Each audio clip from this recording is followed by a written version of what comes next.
ലോകം ഇന്ന് ചർച്ച ചെയ്യുന്നത് ഇസ്രയേൽ ഇറാൻ യുദ്ധത്തെക്കുറിച്ചാണ്.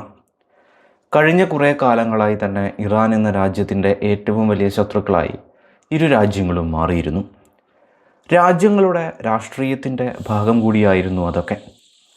ശത്രുത എന്ന പ്രഖ്യാപിത നിലപാടിൽ കാലങ്ങളായി നിലനിൽക്കുകയും അതിൻ്റെ ഭാഗമായി പരസ്പരം പല രീതിയിൽ പല കാലങ്ങളായി പോരടിക്കുകയും ഒടുവിൽ അത് വലിയൊരു യുദ്ധത്തിലേക്കും പരിണമിച്ചിരിക്കുന്നു.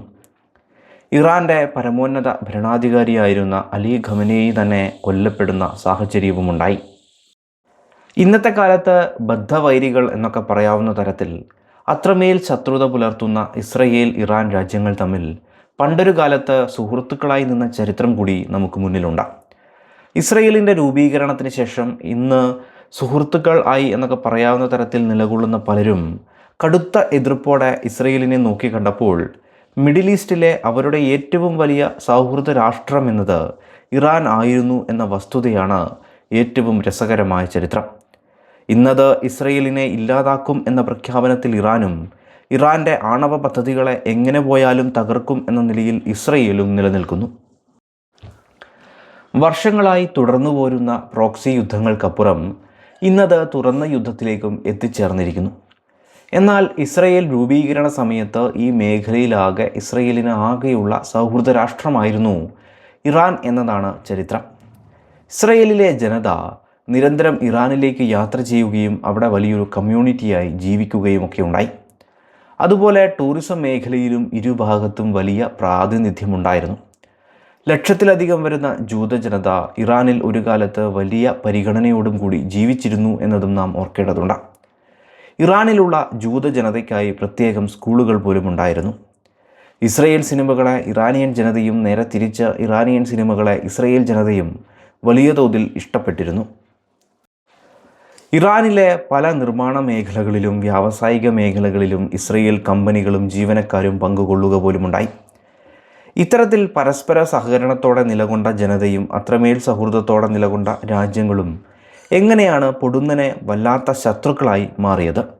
വിശദമാക്കാം. ഇറാനും ഇസ്രയേലും തമ്മിൽ നേരിട്ടൊരു അതിർത്തിയൊന്നും പങ്കിടുന്നില്ലല്ലോ. ലോക ചരിത്രത്തിൽ പേർഷ്യ എന്ന പേരിൽ ഏറ്റവും പ്രസിദ്ധമായ ഒട്ടനവധി നിർണായകമായ ചരിത്ര നിമിഷങ്ങൾ രേഖപ്പെടുത്തിയ ഒരു മേഖല കൂടിയാണല്ലോ ഇറാൻ എന്നത്. പല രാജവംശങ്ങളിലൂടെ കടന്നുപോയ ഈ മേഖല സഫാവിദുകളുടെ ഭരണകാലത്തോടെയാണ് ആധുനിക കാലത്തേക്ക് കടക്കുന്നത്. പല ഗോത്രങ്ങളായി ജീവിച്ചിരുന്ന ഇറാനിയൻ മേഖലയിലെ ജനതയെ ഒരു കേന്ദ്രീകൃത ഭരണത്തിന് കീഴിൽ സഫാവിദ് രാജവംശം കൊണ്ടുവരികയുണ്ടായി. പ്രാചീന ആര്യൻ ജനവിഭാഗത്തിൻ്റെ പാരമ്പര്യം അവകാശപ്പെടുന്ന ഇറാനിയൻ ജനത ഷിയ വിഭാഗത്തിൽപ്പെട്ട മുസ്ലിം ജനതയുടെ ഏറ്റവും പ്രധാനപ്പെട്ട കേന്ദ്രവുമായി തീരുകയുണ്ടായി. സഫാവിദ് രാജവംശത്തിൻ്റെ ഭരണകാലത്തിനപ്പുറം ഗജാറുകൾ എന്ന തുർക്കി ഗോത്രം സഫാവിദുകളെ 1794 പരാജയപ്പെടുത്തുകയും ഇറാൻ്റെ ഭരണം പൂർണ്ണമായി ഏറ്റെടുക്കുകയുമുണ്ടായി.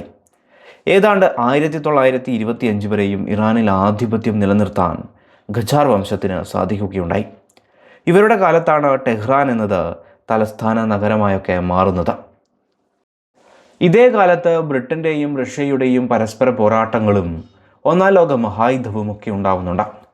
ഒന്നാം ലോക മഹായുദ്ധത്തിലൂടെ ലോകത്തിലെങ്ങും ചില മാറ്റങ്ങൾ കൂടി സംഭവിച്ചു തുടങ്ങുകയാണ്. അത് ഇറാനിലും സംഭവിച്ചു. 1921 റസാ ഷായുടെ നേതൃത്വത്തിൽ കലാപമുണ്ടാവുകയും ഇറാനിൽ ഭരണമാറ്റം സംഭവിക്കുകയും ചെയ്തു. കലാപത്തിന് നേതൃത്വം കൊടുത്ത സയ്യിദ് ഷിയാവുദ്ദീൻ തബാബ്ദെ പ്രധാനമന്ത്രിയായപ്പോൾ കമാൻഡറായിരുന്ന റസാ ഷാ യുദ്ധകാര്യ മന്ത്രിയായും ചുമതലയേറ്റെടുത്തു. യുദ്ധകാര്യ മന്ത്രിയായി അധികാരത്തിലെത്തിയ റസാ ഷാ അധികാരത്തിൻ്റെ ഉന്നത മേഖലകൾ കീഴടക്കുന്നതിന് അധിക കാലതാമസമൊന്നും വന്നില്ല. 1923 തന്നെ അദ്ദേഹം പ്രധാനമന്ത്രിയായി സ്വയം അവരോധിക്കുകയുണ്ടായി. 1925 ഇറാനിലെ ഷാ ആയി അഥവാ രാജാവായി അദ്ദേഹം സ്ഥാനമേറ്റെടുക്കുകയും ചെയ്തു. കമാൽ പാഷയെ പോലൊക്കെ തന്നെ പാശ്ചാത്യ സംസ്കാരത്തിലുണ്ടായിട്ടുള്ള ഭൗതിക പുരോഗതിയിൽ ആകൃഷ്ടനായ ഇദ്ദേഹം ഇറാനെയും അതൊക്കെ നടപ്പിൽ വരുത്താൻ നടപടികൾ എടുക്കുകയുണ്ടായി. ഇറാൻ്റെ കഴിഞ്ഞ കാലങ്ങളിലുണ്ടായ സംസ്കാരങ്ങളെയും പാരമ്പര്യങ്ങളെയും നിലനിർത്തുന്നതിനോടൊപ്പം തന്നെ ആധുനികവൽക്കരണവും ഇറാനിൽ കൊണ്ടുവരുന്നതിനായി റസാ ഷാ വലിയ നീക്കങ്ങൾ നടത്തുകയുണ്ടായി. സ്ത്രീകൾക്ക് തുല്യ വിദ്യാഭ്യാസ അവകാശങ്ങൾ നൽകിയും വാർത്താവിനിമയ സൗകര്യങ്ങൾ വർദ്ധിപ്പിച്ചും വ്യവസായ സ്ഥാപനങ്ങളൊക്കെ സൃഷ്ടിച്ചും റെയിൽവേ നെറ്റ്വർക്കുകളൊക്കെ നിർമ്മിച്ചും നാഷണൽ ബാങ്ക് ഓഫ് ഇറാൻ തുടങ്ങി പലതിനും തുടക്കമിട്ട് അദ്ദേഹം ഈ ഒരു ഉദ്യമത്തിൽ വ്യാപൃതനാവുകയുണ്ടായി. 1935 രാജ്യത്തിൻ്റെ പേര് ഇറാൻ എന്നാക്കുകയും ചെയ്തു.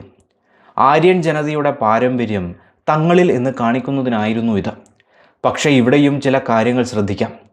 ടെഹ്റാൻ പോലുള്ള ഇറാനിലെ നഗരമേഖലകളിൽ ഇത്തരം നടപടികൾ വൻ സ്വാധീനം സൃഷ്ടിച്ചെങ്കിൽ പോലും ഒന്നുമില്ലാത്ത, അതുവരെയും മതപരമായി മാത്രം ജീവിക്കുന്ന, പ്രഭുക്കന്മാർക്കൊക്കെ കീഴിൽ ജീവിക്കേണ്ടി വരുന്ന അതിസാധാരണ മനുഷ്യരിലേക്ക് ഇവയൊന്നും തന്നെ, അല്ലെങ്കിൽ ഗുണങ്ങൾ പ്രകടമായി കടന്നെത്തുകയുണ്ടായില്ല. ആ കാലത്താണ് രണ്ടാം ലോക മഹായുദ്ധം ഉണ്ടാവുന്നത്. ബ്രിട്ടനും റഷ്യയുമൊക്കെ ഇറാനെ നിയന്ത്രിക്കുന്ന അവസ്ഥകളും ആ കാലത്തുണ്ടായി. പരമാധികാരം നഷ്ടപ്പെട്ട റസാ ഷായ്ക്ക് രാജ്യത്തിലുണ്ടായ സാമ്പത്തിക പ്രശ്നങ്ങൾ പരിഹരിക്കാനുമായില്ല. അപ്രകാരം 1941 റസാ ഷായ്ക്ക് സ്ഥാനം ഒഴിയേണ്ടിയും വന്നു. പകരം മകനായ ഷാ മുഹമ്മദ് റസാ ഷാ അധികാരത്തിലെത്തുകയുണ്ടായി. അധികാരം ഏറ്റെടുത്തെങ്കിൽ പോലും ആദ്യകാലത്ത് ബ്രിട്ടീഷ് അമേരിക്കൻ സൈന്യങ്ങളുടെയൊക്കെ നിയന്ത്രണം ഈ മേഖലകളിൽ ഉണ്ടായിരുന്നു. പിന്നീട് ഷാ രാജ്യത്തിൻ്റെ ആധുനികവൽക്കരണ ശ്രമങ്ങൾക്ക് വേഗം നൽകുകയുണ്ടായി. 1963 കാലത്ത് വൈറ്റ് റവല്യൂഷനൊക്കെ ഇറാനിൽ നടപ്പിൽ വരുത്തുകയുണ്ടായി. പ്രബുദ്ധം അവസാനിപ്പിക്കുകയും സ്ത്രീകൾക്ക് വോട്ടവകാശം ലഭിക്കുകയും വലിയ രീതിയിൽ നിക്ഷേപം കൊണ്ടുവരികയും വളർച്ചാ നിരക്ക് വർദ്ധിപ്പിക്കുകയും വിദ്യാഭ്യാസ മേഖലയ്ക്ക് കൂടുതൽ പണം അനുവദിച്ചുമൊക്കെ വലിയ മാറ്റങ്ങൾ തന്നെ ഇറാനിൽ സംഭവിക്കുകയുണ്ടായി. എങ്കിൽ പോലും ഷാ ഏകാധിപതി എന്ന നിലയിൽ അധിഷ്ഠിതമായ ഒരു ഭരണാധികാരി ആയിരുന്നു. എതിർക്കുന്നവരെ സവാക്ക് എന്ന ഇറാനിയൻ രഹസ്യ പോലീസിനെ ഉപയോഗിച്ച് അദ്ദേഹം അടിച്ചമർത്തിയിരുന്നു. രാഷ്ട്രീയ എതിരാളികളെ തടവിലിട്ടും പത്രമാധ്യമ മേഖലകളെ നിയന്ത്രിച്ചുമൊക്കെ അദ്ദേഹം തൻ്റെ ശക്തി നിലനിർത്തി. 1950കളിലാണ് ജനകീയനായിരുന്ന പ്രധാനമന്ത്രിയായിരുന്ന കരുത്തുറ്റ ഡോക്ടർ മൊസദിക്കിനെയൊക്കെ തടവിലിടുന്നതും തുടർന്ന് മരണം വരെ വീട്ടു തടങ്കലിലാകുന്നതും. 1948 ഇസ്രയേൽ എന്ന രാജ്യം സൃഷ്ടിക്കപ്പെടുന്നത്. ചുറ്റും നിറഞ്ഞു നിന്നിരുന്ന മുസ്ലിം രാജ്യങ്ങളൊക്കെ തന്നെയും ഇസ്രയേലിനെ തകർക്കുക എന്നൊരൊറ്റ ലക്ഷ്യത്തിലാണ് ആ കാലം നിലനിന്നത്. ഇസ്രയേൽ ഔദ്യോഗികമായി രൂപം കൊണ്ടതോടെ ലോകത്ത് പലയിടത്തായി ചിതറിക്കിടന്നിരുന്ന ജൂതന്മാർ തിരിച്ച് ഇസ്രയേലിലേക്ക് എത്തുകയുണ്ടായി. തുർക്കിയെ പോലെ ഇറാനെയും മതേതര കാഴ്ചപ്പാടിലേക്ക് കൊണ്ടുവന്നിരുന്ന ഷാ മറ്റ് അറബ് രാജ്യങ്ങളോട് പോരാടുന്ന സമയം കൂടിയാണത്. അദ്ദേഹത്തിൻ്റെ നയങ്ങൾ ഇറാനിലെ നഗരമേഖലകൾക്കപ്പുറം എത്രത്തോളം വിജയിച്ചിരുന്നു എന്നതും ശ്രദ്ധേയമായ ഒരു ചോദ്യമാണ്. ഏതായാലും തൻ്റെ എതിരാളികളുടെ എതിരാളിയെ ഷാ ഒരു ഉറ്റ സുഹൃത്തായി കാണുകയുണ്ടായി. 1950കളിൽ തന്നെ ഇസ്രയേലുമായി ഇറാൻ ബന്ധം സ്ഥാപിച്ചിരുന്നു. 1967 6 ദിന യുദ്ധത്തിൽ ഇസ്രയേൽ എതിരാളികളെ നിലം പരിശാക്കിയതോടുകൂടി അതുവരെയുണ്ടായിരുന്ന മിഡിൽ ഈസ്റ്റിൻ്റെ രാഷ്ട്രീയ ചിത്രം പോലും മാറിമറിഞ്ഞു. ഇസ്രയേൽ എന്ന പുതുരാജ്യത്തിന് മിഡിൽ ഈസ്റ്റിൽ ശക്തനായ ഒരു സുഹൃത്തിനെയും ആവശ്യമായിരുന്നു. ഇസ്രയേൽ സൈന്യത്തിൻ്റെ കഴിവുകളെ അംഗീകരിച്ചിരുന്ന ഷാ ഇറാനെയും ആ മേഖലയിലെ മിലിറ്ററി സൂപ്പർ പവർ ആക്കുക എന്ന ലക്ഷ്യത്തോടെ നടപടികൾ സ്വീകരിക്കുകയുണ്ടായി. അതിനായി ഇസ്രയേലിൽ നിന്ന് തന്നെ സഹായങ്ങൾ സ്വീകരിക്കുന്നതിന് അദ്ദേഹം മടി കാണിച്ചതുമില്ല. അതിലൂടെ ഇരു രാജ്യങ്ങളും കൂടുതൽ അടുക്കുകയും വാണിജ്യ മേഖലയിലും സ്ട്രാറ്റജിക് പങ്കാളിയായും സാമ്പത്തിക മേഖലയിലുമൊക്കെ വലിയ ബന്ധങ്ങൾ സ്ഥാപിക്കപ്പെടുകയും ചെയ്തു. ഇറാൻ്റെ ഏറ്റവും കരുത്തായിരുന്ന എണ്ണ ഇസ്രയേലിന് നൽകിയപ്പോൾ ഇസ്രയേൽ ആയുധങ്ങൾ ഇറാനും നൽകുകയുണ്ടായി. ഇറാൻ്റെ പല പ്രദേശങ്ങളും കൃഷിക്ക് പൊതുവെ അനുയോജ്യമല്ലാതിരുന്നതിനാൽ കാർഷികപരമായ അറിവുകളും ഡാമുകൾ നിർമ്മിക്കുന്നതിനുമൊക്കെ ഇസ്രയേലിൻ്റെ സഹായങ്ങൾ വന്നെത്തി. ഇന്ന് വാർത്തകളിൽ നിറഞ്ഞു നിൽക്കുന്ന ടെഹ്റാൻ പോലുള്ള നഗരങ്ങളിൽ 100,000-ലധികം ജൂതന്മാർ താമസിച്ചിരുന്നു എന്നാണ് കണക്ക്. അവർക്ക് മികച്ച ജീവിത നിലവാരവും സൗകര്യവുമൊക്കെ ഇറാൻ ഒരുക്കി നൽകുകയും ചെയ്തു. ഇസ്രയേലിലെ ബിസിനസ്സുകാർക്ക് ഷാ പ്രത്യേക പരിഗണന പോലും നൽകുകയുണ്ടായി. എങ്കിൽ പോലും ഈ വികസിക്കുന്ന നഗരമേഖലകൾക്കപ്പുറം ആ കാലത്ത് നമുക്ക് കാണാനാവുക മറ്റൊരു ഇറാനെ കൂടിയാണ്. ഉത്തരമേഖലകൾ പലതിലും മികച്ചു നിന്നപ്പോൾ ദക്ഷിണ മേഖല പട്ടിണിയിലും തൊഴിലില്ലായ്മയിലും വലയുകയും വിദ്യാസമ്പന്നരായ യുവാക്കൾക്ക് പോലും ജോലിയൊന്നുമില്ലാത്ത അവസ്ഥയും അവിടെ ഉണ്ടായിരുന്നു. ഷാ ഭരണകൂടത്തിൻ്റെ അഴിമതിക്കെതിരെയും ജനരോഷം വർദ്ധിച്ചു വന്നു. മതമേഖലയിലാകട്ടെ പഴയ മതാധിഷ്ഠിത ജീവിത രീതികളിലേക്ക് കടന്നു വരണമെന്ന ആശയവും അവിടെ നിലനിന്നിരുന്നു. അതിവേഗതയിൽ നടപ്പാക്കാൻ ശ്രമിച്ച ആധുനികവൽക്കരണം ഇറാനിയൻ സംസ്കാരത്തെ ഉന്മൂലനം ചെയ്യുന്ന നീക്കമായും ചിലർ വിലയിരുത്തുകയും അതിന് ജനങ്ങളുടെ ഇടയിൽ സ്വീകാര്യത വർദ്ധിക്കുകയും ചെയ്തു. അമേരിക്കയുടെയും മറ്റ് പാശ്ചാത്യ രാജ്യങ്ങളുടെയും സംസ്കാരങ്ങളുടെയും കടന്നുകയറ്റവും തന്ത്രങ്ങളുമൊക്കെയാണ് ഇതിൻ്റെയൊക്കെ പുറകിൽ എന്നൊരു പൊതുബോധ്യം സാധാരണ ജനങ്ങളിൽ സൃഷ്ടിക്കപ്പെടുകയും ചെയ്തു. ഇത്തരത്തിലുള്ള പല എതിർഘടകങ്ങളുടെ ശക്തി വർദ്ധിക്കുകയും അത് ജനങ്ങളുടെ വലിയ രോഷത്തിനും പ്രതിഷേധങ്ങൾക്കും കൂടി വഴിവെക്കുകയും ചെയ്തു. ഷാ എന്ന് മാത്രമല്ല, ഇസ്രയേലിനെതിരെയും അമേരിക്കക്കെതിരെയും പ്രതിഷേധങ്ങൾ വർദ്ധിച്ചു.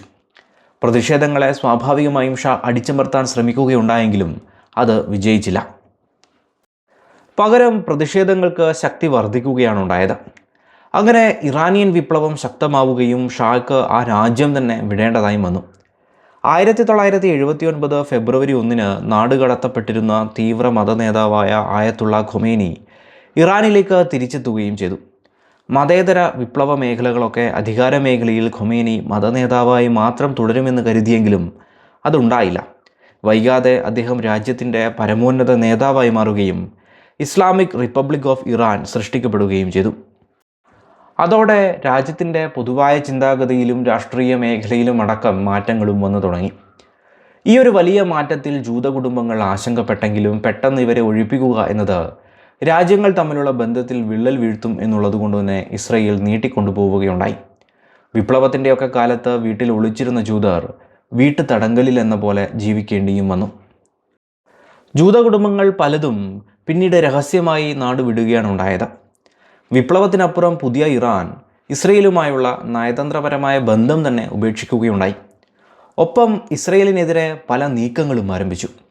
എന്നാൽ ഇവിടെയും രസകരമായ ഒരു ചരിത്ര വസ്തുത കൂടി നമുക്ക് മുന്നിലുണ്ട്. ആശയപരമായി ശത്രുതയുടെ അങ്ങേയറ്റം പറഞ്ഞു തുടങ്ങിയ ഇറാനും ഇസ്രയേലിനും 1980കളിൽ ഇറാഖ് ഒരു എതിരാളിയായി വന്നു. 1980 മുതൽ 88 വരെയുള്ള കാലത്ത് ഇറാൻ ഇറാഖ് യുദ്ധം നടന്നു. ഈ കാലത്ത് ഇറാൻ എതിരാളിയായ ഇസ്രയേലിൻ്റെ കൈകളിൽ നിന്ന് ധാരാളം ആയുധങ്ങൾ വാങ്ങിക്കൂട്ടുന്ന അവസ്ഥയുമുണ്ടായി. യുദ്ധത്തിനപ്പുറം വീണ്ടും ശത്രുതയിലേക്ക് വന്നു എന്നും പറയാം. ഇസ്രയേലിൻ്റെ സമ്പൂർണ്ണ നാശമാണ് ഇറാൻ്റെ ലക്ഷ്യമെന്ന നിലയിൽ ഔദ്യോഗിക പ്രഖ്യാപനങ്ങൾ തന്നെ പിന്നീട് വന്നു തുടങ്ങി. ഇറാനിയൻ നേതാക്കളൊക്കെ ഇസ്രയേലിനെതിരെ തീവ്ര നിലപാടുകളും എടുക്കുകയുണ്ടായി. അങ്ങനെ അത് ഇസ്രയേലും ഇറാനും തമ്മിലുള്ള പ്രോക്സി യുദ്ധത്തിനും തുടക്കം കുറിച്ചു. ഇറാൻ ഹിസ്ബുള്ള, ഹമാസ് പോലുള്ള സംഘടനകളെ വളർത്തി ഇസ്രയേലിനെതിരെ ഉപയോഗിച്ചു. പകരം ഇറാൻ്റെ ആണവ പദ്ധതികളെയും അതുമായി ബന്ധപ്പെട്ട മനുഷ്യരെയും ഇസ്രായേൽ ഇല്ലാതാക്കുന്നതുമൊക്കെ നിത്യകാഴ്ചകളുമായി മാറി. ഒടുവിലത് പ്രോക്സി യുദ്ധവും മാറി ഇറാൻ ഇസ്രയേൽ നേരിട്ടുള്ള യുദ്ധത്തിനും വഴിവെച്ചിരിക്കുകയാണ്. ഇസ്രയേൽ അമേരിക്ക സഖ്യം ഇറാനെതിരെ വമ്പൻ ആക്രമണം അഴിച്ചുവിടുകയും പരമോന്നത നേതാവായിട്ടുള്ള അലി ഖമേനി തന്നെ കൊല്ലപ്പെടുന്ന അവസ്ഥയും ഇറാനിൽ സംഭവിച്ചിരിക്കുകയാണ്. ഇറാനും വ്യാപകമായ രീതിയിൽ തിരിച്ചടിച്ച് പശ്ചിമേഷ്യ വലിയൊരു യുദ്ധത്തിൻ്റെ വക്കിലും നിലനിൽക്കുന്നു. ഒരു കാലത്ത് സുഹൃത്തുക്കളായിരുന്ന രാഷ്ട്രങ്ങൾ അപ്രകാരം ഇന്ന് പരസ്പരം യുദ്ധം ചെയ്യുകയാണ്.